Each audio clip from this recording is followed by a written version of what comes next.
Hey guys, welcome back to part 3 of this video. I'm sorry this is taking so long, but like I said, I like to be thorough. Okay, so I think pretty much where I left off was the additional 3 to 5 months after your case is sent up the chain. It's going to be sent up the chain all the way to the commanding officer for approval. Okay. When the case is ready to be sent off, your investigator lets you know that if you're missing any information. Unfortunately, that's what happened to me. I got my case sent up the chain and it got sent back down, extending the amount of time that it should have took for me. Because I thought I had a copy of my social in there and I actually didn't. So make sure that you thoroughly check your application packet and make sure you submitted everything that is required, because it will extend your time. The average wait time from start to finish is anywhere from 3 months to almost a year. Anything going above 5, maybe 6 months of wait time is because they're having problems with your application process. Like for me, there was some missing information that got sent back down the chain. It has to go back up the chain.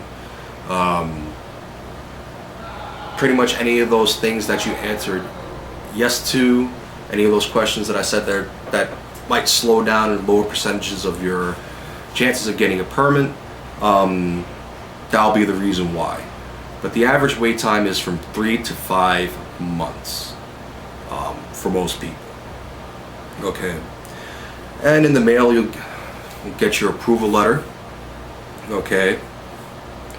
And when you get your approval letter, okay, there's going to be, and you need to pay attention to this, to the date issued.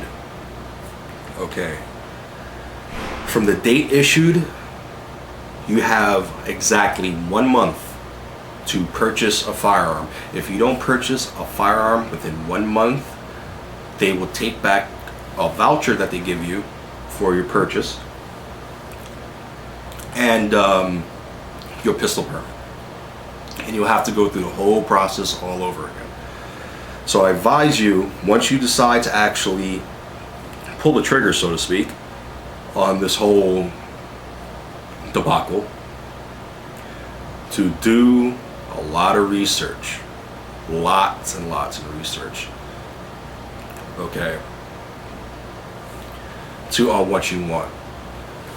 So when you get the letter, there's a certain time frame, certain days and certain hours you can go to actually pick up your license. And what will happen is you'll get a nice ID card with the green top border. Green top border is residence. Red will be concealed carry. As soon as you get your card, you can go down to the range, rent guns, shoot them as much as you want. Make sure you're buying something that you want. Okay. And with that month period, okay, I wanted the Beretta. You get paperwork that will be filled out. There will be a white, a pink goes to the range. The yellow is your copy. The white, you have to make a copy, a photocopy of, and that will go to the police precinct. And pretty much on this sheet that's right here in front of me is my permit number, my serial number, which is actually in view. It's no big deal. Okay, I'll just put that here. And what was the price? Blah blah blah, yada yada yada. Record keeping here in New York is going to be a very big thing with your firearms. I suggest you buy one of those small filing cabinets, something to keep you organized with your paperwork for everything that you purchase. Okay? You take your gun in for inspection. Okay? Now, when you go in for inspection, I suggest you leave the magazine at home. You're not required to bring the magazine.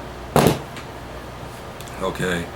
And you can keep the action closed, but for me, I kept the action open. because when you open up the case that you're carrying it in, you want to keep the officer at ease. You know, they don't want to second guess if it's loaded or unloaded. So transporting it this way to the precinct is the best way. 1 pp. Okay. Actually, another thing I forgot to cover is that you need to buy a lockable hard case, okay, which they're very cheap. You get MTN ones or Plano ones for like $5-6. And the other thing you're going to need to purchase is a trigger lock, okay. If you do not have a trigger lock when you're transporting this weapon or any weapon that you own, and you get caught, that's a serious offense and they will fuck with you. Okay. And that's pretty much what you have to go through to get a permit here. As I'm looking at the time, I see that I still have some. Each video is averaging about 13, so I'll go over a few things here. If you were to get a DQ letter, a letter of disqualification, it is not end of the world for you, okay?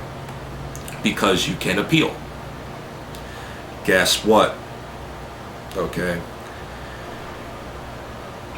People who appeal have a good chance of actually getting their permit. Surprisingly, I've done the research into it. Unfortunately, you're going to need a lawyer. If you try to do it on your own, you're just shooting yourself in your own foot. And lawyers are not cheap. What I'll also do is I'll provide a list of NRA approved lawyers in New York City. There's not many, okay? Call one of the lawyers up, tell them I've been denied, they'll review your case, and he'll let you know if it's easy or not. And there are people who had order of protections out to get against them who were arrested and still got their permit, okay? So that one's that. The other thing I want to go over is myths. There's a lot of myths going around about getting a permit. One of them I went over in the video. Have you ever been discharged from employment? And everybody on the forums and so on and so forth claims that, you know, just getting fired would be a DQ. That's not true. They just want to make sure you weren't fired for stealing, any type of larceny or anything like that. The other one is if you live in a bad neighborhood, a high crime area, you will not be approved of a permit. I hate to break it to you guys, but I live in a projects. I live in a projects here in New York City. Projects is a high crime area. I still got it. Okay.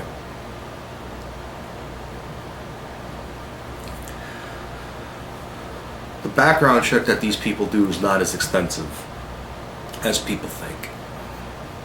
Okay. The same background check that is applied to everybody else across the United States when they buy a gun at the firearm dealers is pretty much the same thing that they're running here. Like I said before, this is done to get people frazzled, get people scared into applying for one. Okay. So those are just a few things that I wanted to cover. I hope this video would give you a little more confidence on actually getting out there and trying to apply for a permit. We need more gun owners here in New York City and in New York State. The more people that we have, the more chances of us obtaining back a lot of our freedom.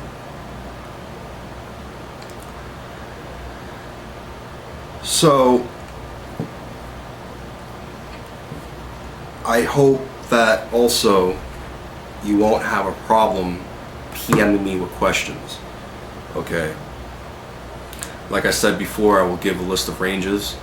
I will give a list of NRA approved lawyers. Don't be afraid to ask me questions, guys, in the comments or PM me. I'll try to help you as best as possible. As I said before, please, wherever you go, practice and preach safe firearms handling. And remember, it is your duty to educate the uneducated. I'd like to thank you for your time, and good luck.